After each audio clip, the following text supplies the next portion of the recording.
सम्मानित मुल्क के मालिकों, मैं बौद्ध भिक्षु सुमित रतन अभी अभी महाराष्ट्र के राज्यपाल भगत सिंह कोश्यारी जी ने बहुजन आंदोलन के मसीहा, बहुजन आंदोलन के वाहक राष्ट्रपिता ज्योतिबा फुले और माता सावित्रीबाई फुले पर बहुत ही अभद्र टिप्पणी की है।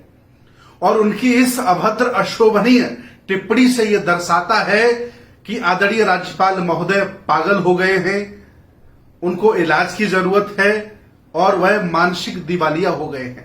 उन्होंने जिस मजाकिया अंदाज में, जिस जादूगरी में टिप्पणी की है, उससे लगता है कि वो राज्यपाल होने लायक ही नहीं है। आखिर किस व्यक्ति ने ऐसे धूर्त व्यक्ति को, मूर्ख व्यक्ति को, गधे को राज्यपाल बना दिया है? मैं आह्वान करता हूं कि इसने जो अपमान किया, ये अपमान बहुजन समाज का है, ये अपमान भारत का है, ये अपमान राष्ट्रपिता का है। कोश्यारी जी, तुम्हारी औकात नहीं थी कि उस अंग्रेजों के दौर में 9 विद्यालय जिसने खड़े किए हों, जिसने अपने ऊपर कीचड़ झेला हो और असहाय गरीब कमजोरों को पढ़ाया हो, उन पर टिप्पणी की। और वैसे आप उनके बचपना की टिप्पणी कर रहे हैं कि उनकी बचपन में शादी हो गई। मैं आपसे पूछता हूं, आप अपने पिता से पूछिए, आप अपनी माता से पूछिए। आपके भाई तो 11 हैं, आप 8वीं संतान हैं। आपके माता पिता की कब शादी हुई थी?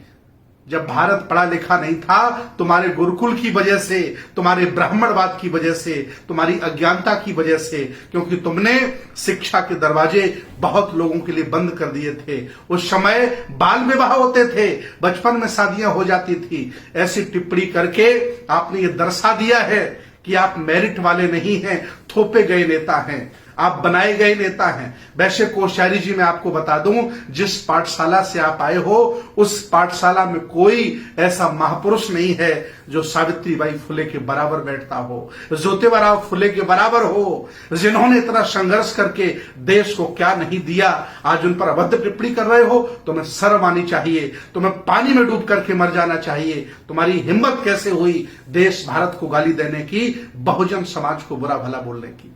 मैं आह्वान करता हूं बहुजन समाज के लोगों, घर में, मोहल्ले में, गली में, चौराहे में, बुद्ध विहार में, अंबेडकर पार्क में कोश्यारी के पुतले जलाइए। इसको एहसास दिलाइए कि तुमने बहुत गलत किया। हालांकि वो इसलिए बोल गए हैं क्योंकि वो जानते हैं कि ज्योतिबा फुले के मानने वाले, सावित्रीबाई फुले को जानने वाले इस समय बेहोश हैं, आखंड जातिवाद में डूबे हैं, अभिमानी हैं, घमंडी हैं, ये कुछ कर नहीं सकते हैं। इसलिए कोश्यारी की हिम्मत हुई अभद्र टिप्पणी करने की। कुछ भी बोलने से पहले 100 बार सोचता।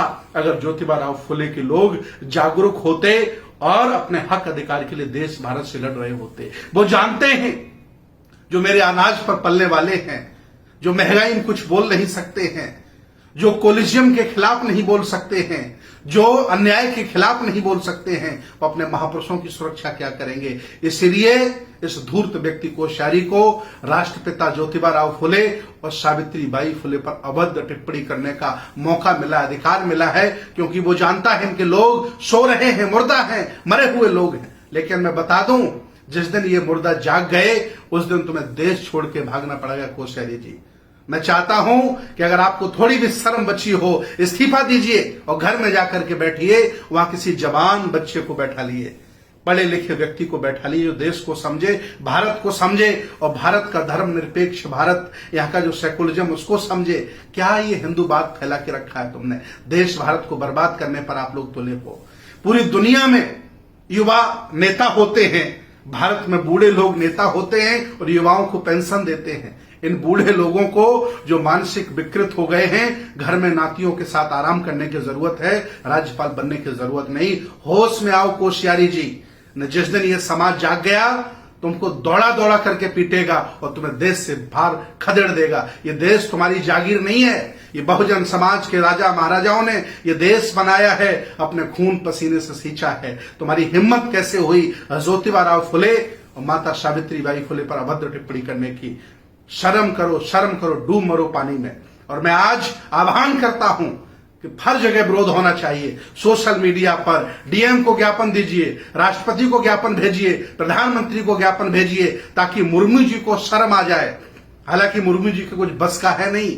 अगर ये बाकी जिंदा होते, आदरणीय राष्ट्रपति मुर्मू जी अगर वाकई जागरूक होती इस बयान पर, राष्ट्रपति इस बयान पर राज्यपाल को निलंबित कर देता, बर्खास्त कर देता, लेकिन हिम्मत नहीं है। फिर भी मैं आह्वान करता हूं, हक अधिकारियों की लड़ो, नहीं तो आज ये तुम्हारे महापुरुषों को बुरा भला कह रहे हैं, कल ये तुम्हारे घर में घुस के तुम्हें मारेंगे और घर से निकाल देंगे।